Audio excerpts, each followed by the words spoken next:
Why Alan Watts says life is fake, the hidden truth revealed. We're born into a world that feels solid, real, absolute. We touch things, we hear sounds, we feel pain and pleasure. And all of this convinces us that life is unquestionably real. But Alan Watts, in his strikingly poetic way, asked us to question that very assumption. What if life, as we live it, is not real in the way we believe it to be? What if it's a grand illusion, a cosmic play, and we are not the actors but the audience who forgot it's a show? That's the uncomfortable, disturbing, and liberating truth Alan Watts wants us to confront. When Watts says life is fake, he isn't mocking your pain or invalidating your joy. He's not suggesting that nothing matters. In fact, he's pointing to something far deeper, that what we consider real might be a convincing disguise, a mask over something infinitely more profound.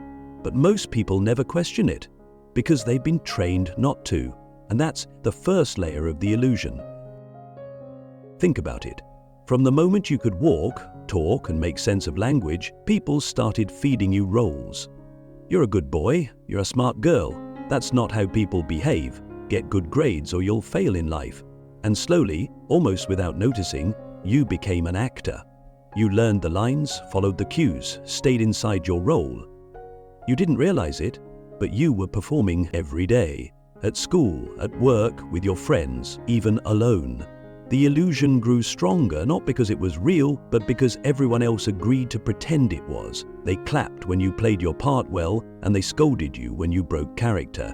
Society doesn't reward authenticity, it rewards consistency. But what if your consistency is just well-rehearsed fakery? What if your identity is just a costume stitched together by the expectations of others? Click subscribe to this channel to get more profound insights. Alan Watts wasn't saying life is meaningless, quite the opposite. He was trying to pull the curtain back, to show you that the set pieces and stage lights of modern life are not the point. They're distractions. He compared life to music, to dance, to theater, not because it's trivial, but because it's art. And the problem begins when you mistake art for architecture. A song isn't about the last note, and a dance isn't about the final pose. It's about flow, presence, expression. But most of us are stuck racing toward outcomes. We rush through school to get a job, rush through work to get money, rush through money to buy meaning. But meaning doesn't live at the end of the road. It's hiding right here, in the quiet spaces you ignore, in the fake smile you force at a party, in the moment your heart sinks when someone praises you for something that doesn't even feel like you. Let me ask you something you probably never considered before. Have you ever looked at your life and wondered whether it's just a really detailed mask? You see, the fakeness of life that Watts talks about isn't in the objects or the events. It's in the illusion of separation. We pretend we're separate from nature, from each other, from the present moment. We call the trees the environment, as if we're not breathing the same air, drinking the same water. We act like our thoughts are reality, not just mental ripples in an infinite sea of awareness. That's the grand trick, the belief that you are something separate from life. But Watts said, and I want you to really hear this, you are not a stranger dropped into the universe, you are the universe, experiencing itself from a unique point of view. That's not poetry, it's physics, it's consciousness. It's the ultimate truth hidden under the illusion we call life. And yet, most people reject that truth because it's scary. It means the identity you've built, the achievements you've chased, the judgments you've feared, they're all part of the same stage play. Not worthless, but not permanent either. And here's the paradox. The more seriously you take the illusion, the more it traps you. The more you cling to control, the more chaos rules you. The more you try to win life, the more you lose the very freedom that makes life worth living. This is what Alan Watts meant when he said that trying to survive is actually what keeps us from living. You can be alive and still sleepwalk through decades, trapped in someone else's idea of success. Now, let's zoom in on a simple, everyday moment. You're scrolling your phone. Suddenly you feel bad. You're comparing yourself to someone richer, prettier, more successful. Pause. What's really happening here? You're comparing masks. You're comparing your inner doubts to someone else's polished projection. But both of you are inside the illusion. Their photo isn't them. Your insecurity isn't you. It's all performance, and the audience is confused about who they are. That's why we suffer. We're confused actors playing roles for confused audiences, and no one remembers we were the playwright all along. Watts taught that liberation isn't about escaping the world, it's about waking up inside the dream, laughing at its absurdity, dancing with its beauty, realizing that your fear of being fake might be the first real thing you've felt in years. So here's a question that could change your life. If everything you were told to believe about yourself disappeared tomorrow, what would be left? Would you even recognize yourself? The truth is, life becomes fake when you forget it's a game, a cosmic hide-and-seek where God pretends to be you and you forget you're divine just long enough to rediscover it again in awe. And when Watts said, life is fake, he didn't mean it's hollow. He meant it's too beautiful, too mysterious, too spontaneous to be confined by our labels. Life is fake because it's not a fixed thing. It's a dance of appearances, forever flowing, forever shifting. And you were never supposed to freeze in place and become a statue. You were supposed to move, to feel, to play, to awaken. The mind is a mirror, how your thoughts construct a fake reality. So let's go even deeper. If life is a performance, then what is the stage made of? What constructs this illusion so convincingly that we don't even realize it's fake? The answer, according to Alan Watts, is startling. Your own mind. Not the world outside, not the people around you, but the very mechanism through which you interpret reality. Your thoughts, beliefs, expectations. The mind is a mirror that reflects the world. But what we forget is that it's also fogged by our assumptions. You're not just looking at reality, you're projecting onto it. You're not just experiencing life, you're interpreting it through a lens you didn't even choose. That's how the illusion becomes so complete. Imagine waking up in a dream. The dream feels vivid, real. You hear sounds, you feel the wind, you see people. Then suddenly something odd happens. Maybe gravity doesn't work right. Maybe someone says something they couldn't possibly know, and it hits you. You're dreaming. What changed? The world around you didn't suddenly vanish. Your awareness did. You saw through it. You questioned the structure that held the dream together. Now consider this. What if your waking life is just a more stable dream, held together by a stronger belief system? Your beliefs are the gravity of your experience. When you believe something deeply enough about who you are, how people treat you, what success looks like, it warps your perception, like gravity bends space-time. You see, the mind isn't evil, it's not the enemy, but it is a trickster. It turns stories into truths. It takes childhood fears and turns them into lifelong identities. I'm not lovable, I always mess up, I'm not creative. And you live your entire life as if these invisible phrases carved into your skull are facts. But where did they come from? From your parents, your culture, a teacher who once embarrassed you. Watts tells us again and again that these ideas are not you. They're costumes your mind made so you could fit in. But in doing so, you forgot how to stand out. You forgot how to live without a mask. And here's where it gets dangerous. The fake reality your mind creates isn't just in your thoughts. It manifests in your world. If you believe life is a competition, you'll always feel threatened. If you believe you're not enough, you'll chase validation like a drug. And then you'll look at the world and say, see, this is proof. But it's not. It's a mirror. You're not observing reality. You're looking at a feedback loop of your own projections. The fakest part of life is the belief that your thoughts are accurate depictions of the world. Watts once said, "The menu is not the meal."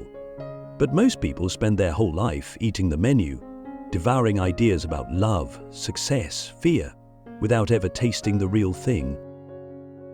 So here's the turning point. If your thoughts shape your reality, who's shaping your thoughts? Have you ever sat down and asked yourself, why do I think the way I do? Why do certain ideas trigger you, scare you, inspire you? Why does silence feel uncomfortable? Why do compliments feel suspicious? These are not random quirks. They are echoes, vibrations of early programming bouncing around your skull. The mind doesn't stop to verify if they're true. It just keeps replaying them like a song on loop. And then we dance to that song, thinking we're free. Alan Watts reminds us that the mind is a marvelous tool, but a terrible master. The fake life begins when you forget that your thoughts are just thoughts, not commandments, not absolute truths. They are suggestions, floating fragments, creative guesses. When we mistake them for the world, we suffer. But when we see them as passing clouds, we begin to wake up. And awakening isn't about becoming someone else. It's about seeing through who you thought you were. Can you imagine that freedom? Can you imagine walking through life, not trying to live up to anyone's story, including your own? But here's the catch. The illusion is sticky. Even when we know it's fake, we're drawn back in. That's why Watts didn't preach detachment like a monk hiding in the mountains. He said, dance with the illusion. Laugh at it. Let it be a game, not a prison. You can use your mind without being used by it. You can imagine things, plan things, create beauty without being swallowed by the script you didn't write. The key is to return again and again to the still point behind the thoughts. That silent awareness watching the mind perform its magic. That's the part of you that's real. You are not your name, not your job, not your trauma. You are the awareness in which all those things appear. Just like the screen behind a movie, it never changes even as 1,000 stories flash across it. Watts would say you are the eternal witness pretending to be a person for a while, and once you realize that, life becomes lighter, less threatening, less fake. The game continues, but now you know it's a game. So let me ask you the second most important question of this video. What would your life feel like if you stopped believing your mind was always telling the truth? Not in a paranoid way, not with fear, but with curiosity, with openness, with the realization that maybe, just maybe, there's more to you than your thoughts can ever describe. The joke of existence, why taking life seriously keeps you trapped in the illusion. There's a peculiar, almost cosmic irony at the center of human existence. We spend our entire lives chasing things we believe matter: status, money, approval, permanence, while all the while life itself is whispering that none of it is truly serious. Not because life is empty, but because it's playful. Alan Watts didn't say this to mock your pain or trivialize your dreams. He said it to liberate you, because when you understand the joke of existence, not in the way a cynic scoffs, but in the way a mystic laughs, everything changes. You begin to see that what you've been calling reality is more like a dream we collectively agreed not to wake up from. And the more seriously you take the dream, the deeper you sink into it. Think about it. You wake up, go to work, follow rules, worry about your appearance, your bank balance, what people think of you. You strive for success, whatever that even means, and then one day you die. And if you're lucky, you might get a plaque, a few speeches, a legacy others will forget in 3 generations. Watts invites us to pause here and ask, is this really what it's about? Are we here just to perform in a game we didn't design, collecting imaginary points only to vanish at the end? Or is there something else going on? Something deeper, something we've forgotten, not because it was hidden, but because it was too obvious. The truth is, seriousness is a symptom of forgetting. It's what happens when we lose the thread of the cosmic joke, that life is not a task to be completed, but a dance to be experienced. Imagine a child playing with blocks. She builds a tower, giggles when it falls, then builds it again. She doesn't cry because the tower's not permanent. She plays because the joy is in the building, in the falling, in the moment. Now imagine telling that child, you must build the tallest tower or you are a failure. Suddenly, the play becomes pressure. Joy becomes anxiety. That's what we do to ourselves every single day. We take the game and turn it into a prison. Watts called this the tragedy of the ego. The ego wants to take life seriously because it wants control, it wants guarantees, but life offers none. So we chase symbols, money, titles, followers, not because we love them, but because they give us the illusion of safety. But in that chase, we forget the flow, we forget the now, we forget the absurd, magnificent, spontaneous nature of reality itself. Why do you think the wisest people throughout history laugh so often? Not because they know more, but because they've realized something incredibly simple. We are all taking an unsolvable mystery way too seriously. Now, don't misunderstand. Playfulness isn't irresponsibility. You can still love deeply, work hard, fight for justice, feel pain, and laugh. You can hold grief in one hand and awe in the other. That's the paradox of being awake. You feel everything more vividly, not less. But you're no longer owned by it. You can look at your life and say, "Ah, what a wild ride. None of it makes ultimate sense, but it's beautifully ridiculous, and I'm here for it." Alan Watts believed that the ultimate spiritual realization is not to ascend, detach, or escape life, but to see through it. And when you do, you don't run away from the world, you return to it, laughing. You buy groceries, you hug your friends, you get your heart broken. But you know that all of it is part of the dance. You stop asking, what does it all mean, and start living like the question itself is sacred, because when you take off the pressure to figure it all out, life begins to show you its real face. So here's the next deep question I want to ask you. What if letting go of control is the very thing that sets you free? What if your constant need to make life serious is the exact reason it feels so heavy, so constrained, so empty? Watts says life is like music. It doesn't aim for the final note. The value is in the rhythm, the melody, the moments in between. Yet here we are, rushing to the end, missing the music. And when we finally stop and listen, we might just hear the laughter of the universe in the silence between two thoughts. Awakening inside the dream. How to live authentically in a fake world. So here we are, we've pulled back the curtain. We've seen that the world we thought was solid is actually made of stories. That the seriousness we attach to everything is just the ego trying to hold on to a dream. That our thoughts don't reveal reality, they construct it. And maybe for the first time, you're asking, if it's all fake, how do I live authentically? And that's the most beautiful question of all.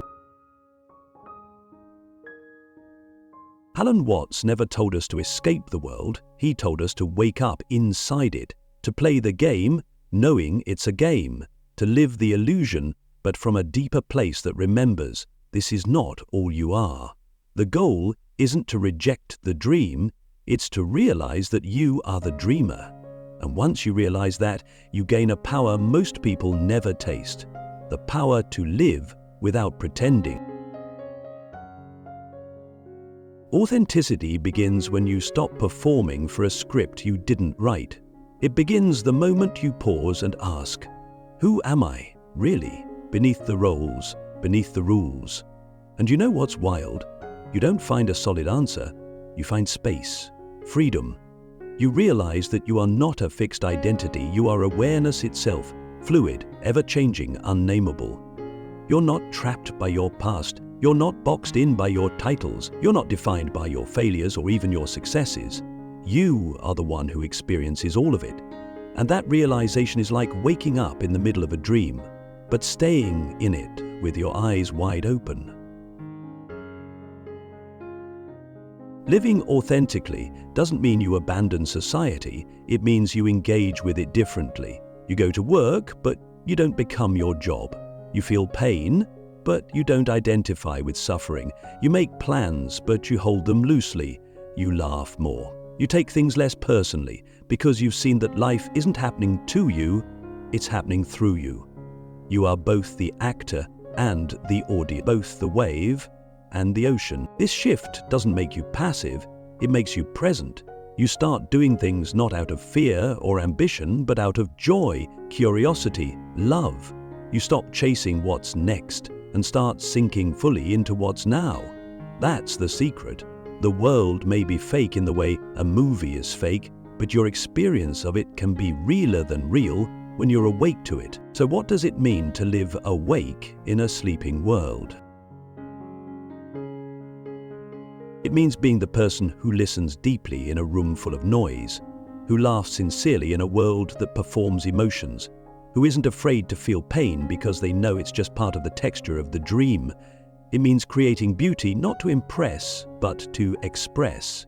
It means asking uncomfortable questions, not for answers, but for expansion. It means walking through a world of illusions, but never forgetting that behind every illusion is something luminous, live, infinite, you. And that's why Alan Watts says life is fake, not to scare you, but to set you free. Because when you realize the game isn't real, you stop trying to win it. You start playing it with joy. You love the people in your life more fiercely because you know none of it lasts. You stop waiting for life to begin because you realize it already has. Right here, right now.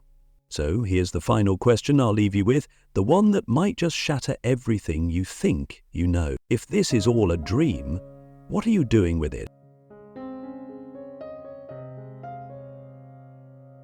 Not what are you achieving, not what are you fixing, but what are you becoming right now in this strange, beautiful, impossible dream? Because maybe, just maybe, the only real thing left is how fully you choose to show up in the illusion. And when you do, you awaken, not out of life, but deeper into it. That's the hidden truth, and now you've seen it.